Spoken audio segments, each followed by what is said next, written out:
there's this Terence McKenna quote that I love, and it's a bit long, but it ends with "Nature loves courage," and that's always been very both comforting and encouraging. And Welcome to the Phase 4 podcast, inspired by Vishen Lakiani and Ajit Nawalkar, co-founders of EverCoach, a division of Vine Valley. In this podcast, we speak to coaches and creatives about where they were, where they are, and where they are going.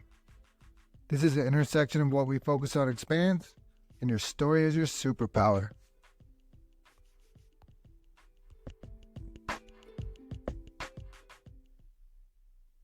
My guest today is Sebastien Clermont. He is a self-taught visual artist from Montreal with some beautiful pieces. And today he's going to share his insights around art, tarot, and quitting your day job, and maybe some of the stigmas that might be attached to that. We'll get into all that and a lot more. But Sebastien, welcome to the podcast. Thanks, man. Happy to be here. Yeah, I'm definitely grateful. I think I was just telling you that, its timing for this episode is special to me because last weekend I just finished this creativity summit and my speech was all about unlocking creativity. And so we'll get to your videos after, but I've seen some of your work and that's like unlocking creativity fast. So maybe I'd love to always kind of begin with just tell us a little bit more about yourself and how did you end up in this space? For sure. So I've been doing painting and drawing, visual art in general, for 3 years. Started during COVID because of the time it afforded me. Before that, I was actually in cinema. I studied film production, and I thought I wanted to be a filmmaker. But my trajectory completely changed 3 years ago. Nice. I love it. Filmmaker is a good one. That's another kind of art. And so now you're doing different kinds of art. And so what does that look like? Yeah, they inform each other for sure. But I think for me, film was just too technical and kind of like difficult to architect something. It takes time. It's a group effort, and that can be amazing. But I needed something that was more direct, that was really like when you feel a creative urge rise and you just need to take it out right away. And so that kind of just emerged in my life, mainly through some really intense psychedelic experiences I had during COVID. Yeah, we can talk about that if you want. Yeah, for sure. Yeah. I mean, it's deeply linked to my artistic practice. And I feel like what I've been trying to do ever since is just communicate those experiences through art, Yeah, for sure. It definitely would tap into creativity and unlock it. And I think there's something in psychedelics where your walls, your guard is down and you're not as analytical of the world, or if you are, it's in a more creative way. Yeah. But you're just open to flow, I think is a good way to. Definitely. And I think they can be used in small doses to kind of like for the act of creation to get into that flow. And also in ritual context in really big doses for like this just surge of visions that can, keep you going for years. I mean, that's what happened to me. I feel like I'm basically integrating my experiences through art, as a way to kind of make sense of them. I love it. So like I said, I just gave a speech this weekend. That's what I was almost saying is follow where it sounds like what you're saying. Correct me if I'm wrong, but follow your attention and that's where you'll find it. It's not going to get stuck in your head, but yeah, you call those downloads when you're talking about those? Yeah. Okay. And I saw, sorry, go ahead. No. Go. Well, I saw that one of the taglines for your podcast is what we focus on grows. Is that it? Yeah, same. What we focus on expands, but same thing.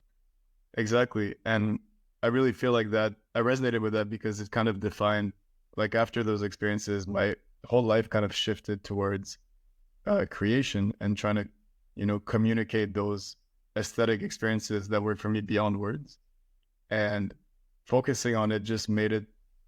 It worked. True. Yeah, there's a quote from a book like 500 years ago, and it says, the mind in itself can create a heaven of hell or a hell of heaven, and just by thinking about it. And it's like that's it. So what you focus on expands. You can go whatever way you want, but Yes. the good one is to follow your intention. And so how much of this is a spiritual practice? It sounds like quite a bit. Hmm. Definitely. Just to bounce off what you said about heaven and hell, I think, I had some struggles, some mental struggles, with addiction and depression that were really present before I kind of discovered this creative path. And I really feel like I basically chose to channel that raw energy towards creation instead of destruction. And it was not easy to learn, but it feels like a kind of alchemy now where those raw feelings that are very intense, when they don't know where to go, they become destructive. But now they kind of have a channel to follow. Oh yeah, it's like an outlet, right? And if you don't, especially for men, we just shove it back down and try not to, and then it comes out in some horrible way that we don't want. But yeah, that's a great way to do it. So I saw some of your art, and it's so beautiful. These time lapse pieces where it just shows you with like almost a blank canvas, and then the picture gets drawn over the time lapse, and I'm just sitting there like, oh my god, this is so cool. But yeah. So can you talk about maybe some of your art, but like maybe the creative process? Like, is there certain times when you're like, I need to just walk away and stop painting? Or are there certain times where like, you got to leave me alone for the next 10 hours because I'm in here? Yeah, both of those, definitely. For a while, I was an insomniac, like full blown. I would only paint at night, basically, because I felt like those were the hours where I was like, I could be fully alone. But now I have a kind of more, I guess, normal lifestyle. But I'm kind of painting all the time. I don't know. There's no set schedule, but it's always what I feel like doing. So whenever there's time for it, that's what I do. And yeah, there's been, this past 2 years, a project I've been working on, which is my tarot deck. It's called the Shapeshifting Tarot. And so for the past 2 years, I kind of always had something to do. So my inspiration was always like, there was that structure of like, there's 78 cards to paint. So there was always like, oh, if I want to paint, I can do that. Yeah, that's a good point. So it's to have a little structure, and then you don't necessarily have to stay in it, but it gives you somewhere to go. But I know, especially artists, creatives, painters, even writers and dancers, like sometimes we just have to go wherever it goes. And sometimes it produces amazing art, but then there is a harsh reality where sometimes it's just not there. And then we try to force it and it's not the same. And so I guess what you're saying there is like, yeah, that's a really good point. I think mythological and surreal art, I wonder, like it when I look at your art, it feels really like it's one picture, right? But it's so connected to storytelling. And especially like those mythical aspects. So like, do you have like a mythology background, or like, how does this play into it? Yeah, I've always been into storytelling and into myth, and just learning a lot from people like Joseph Campbell and Carl Jung, who explore those realms as they relate to psychology also. So like, not only the myths and stories around the world, but what they mean about yourself, and that kind of like as above, so below saying that the things that we have as stories to kind of explain the universe and gods and all these things are also things that are going on within us. And so for me, the tarot was the perfect way to kind of represent that, because it's an archetypal journey of the self. When you do a reading, it's like you want to know about yourself, but there are archetypes that represent basically every human life, all the struggles that are common to all of us. Yeah, for sure. And so that tarot deck, like there's a parts, different cards or different parts of me. And I'm wondering, like, do you do energy healing with the decks? Now that I'm at first, just because you're an artist and I saw it, I'm thinking like he made this tarot deck, but you're using it with energy practices and like coaching people. And yeah, I've been doing a lot of readings, especially since it came out with my own deck. Like, it's felt very special. I was doing readings before, just with the classic tarot decks, you know, and I got pretty good at it more technically. But now that they're my own cards, I feel like they're infused with something when I do it that just resonates a lot more with people. Like I feel it, you know. So yeah, when we do readings, it always feels like creating a ritual space where almost like a therapy, where the person can ask whatever question they want to the card, and it gets answered usually with a lot of synchronicities and a lot of mysterious connections that are like didn't have to happen, but they do, and people usually come away from it feeling very like, you know, with a direction to follow at least, and some questions answered. Oh yeah, it sounds cathartic for sure, like a release. And I I was gonna ask you, how does spirituality and creativity intertwine for you? So you definitely told us already, but maybe do you want to expand on it? Sure. Um, I feel like art is ritual for me, and it's ritual and a relationship with the divine, however you want to see it. I mean, yes, it's a way to communicate what, you know, what's inside of you to other people. That's kind of one layer. But when you're in that space, it also feels like you're just in a conversation with the universe, or however you choose to relate to it. And I think that's so important, because if you don't have that kind of intimate connection, for me, that's when I get lost. Um, that's when I feel like I'm not actively participating in life. Or the co-creator. Mm.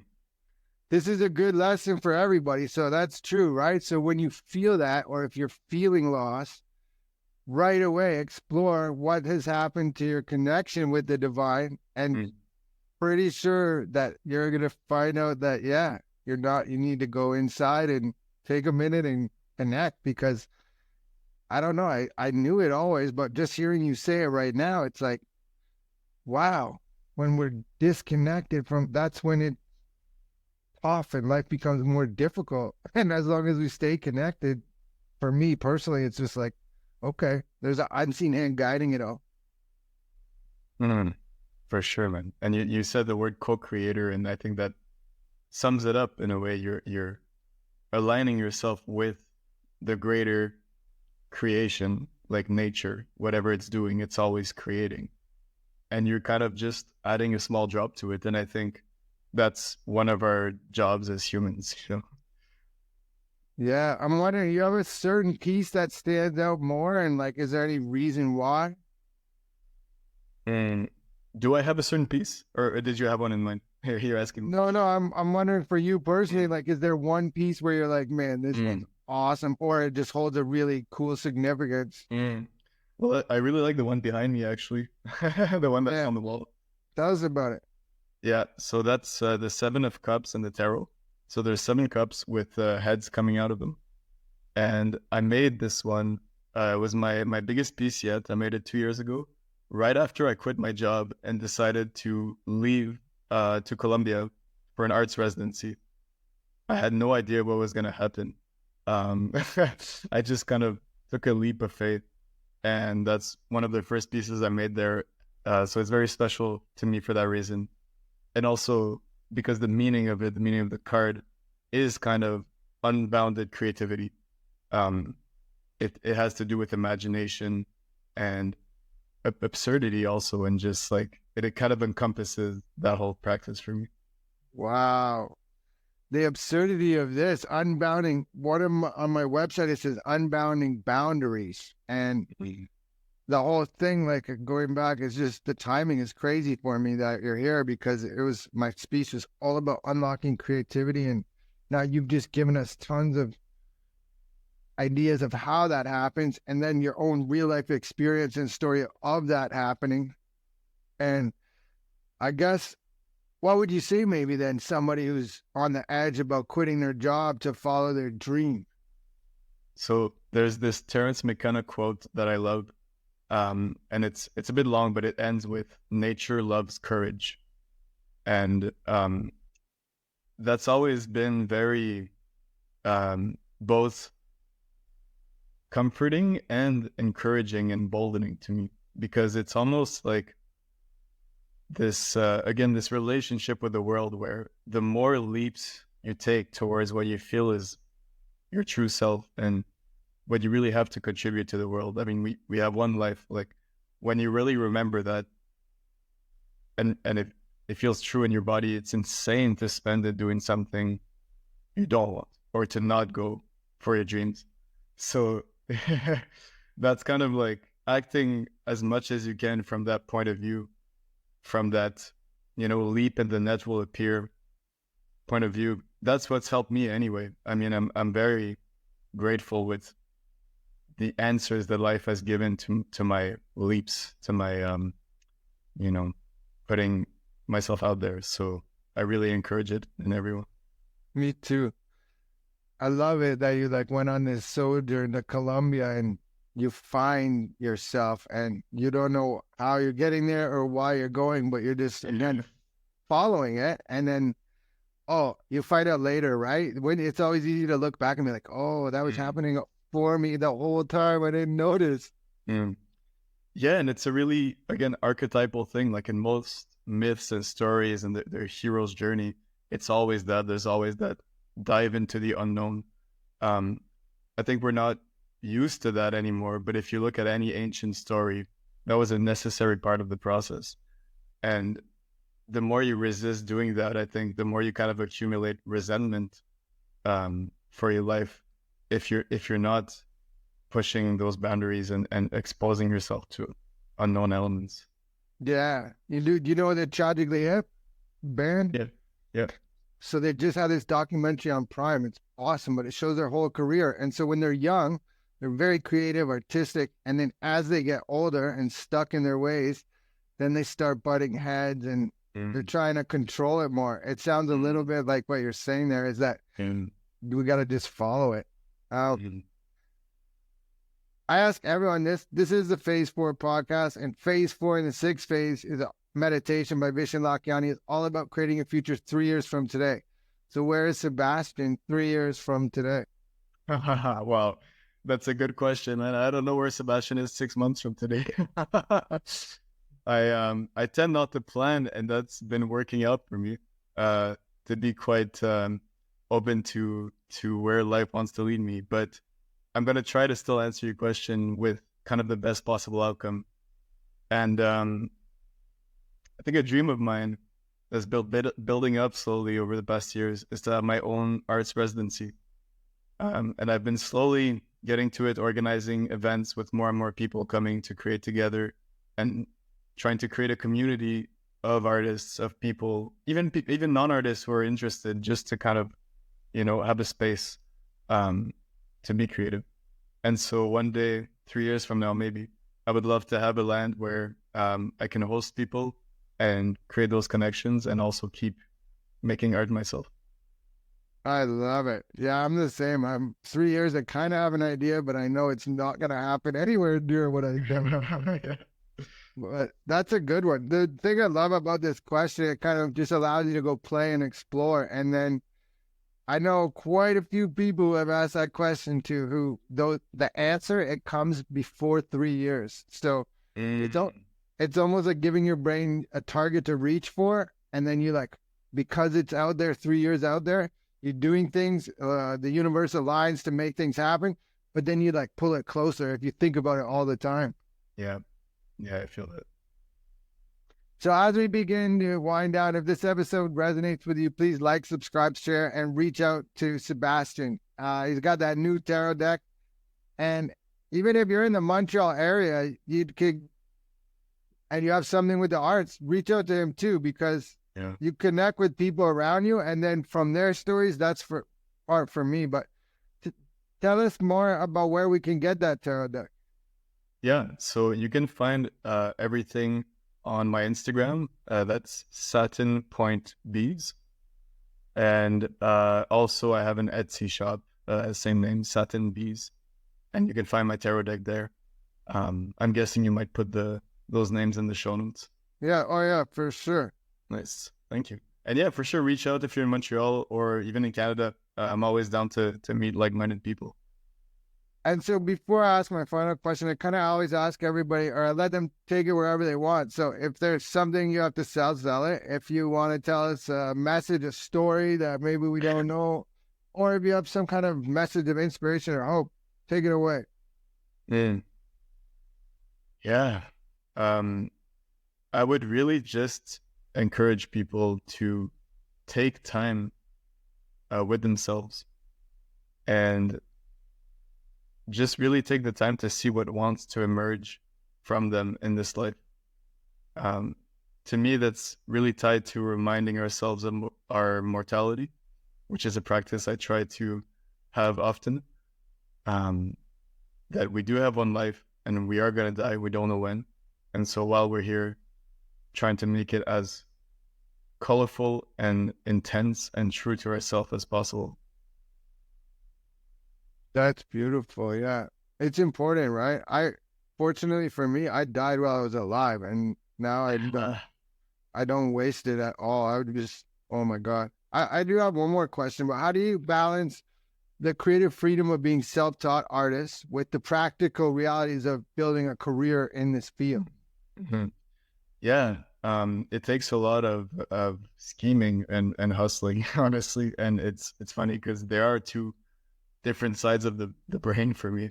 The creative side of you need to be very open, flexible, and then the logical side of like, how am I going to sell all this stuff and make money? I do have a side job that is very, very free also, and it's modeling, so I can do it whenever I want.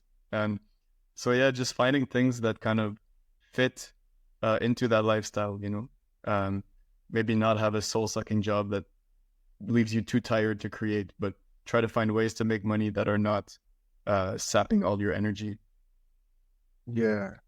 One more is people are just starting out, and they're not sure if they should keep going, but they're in that hero's journey.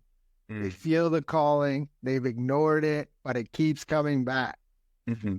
What would you advise for those? Just try going crazy. See what happens. You're not losing anything, Spend a month just going all fucking out on that thing and you'll see. And if it's not for you, then you'll have explored it at least to the fullest, then you'll know.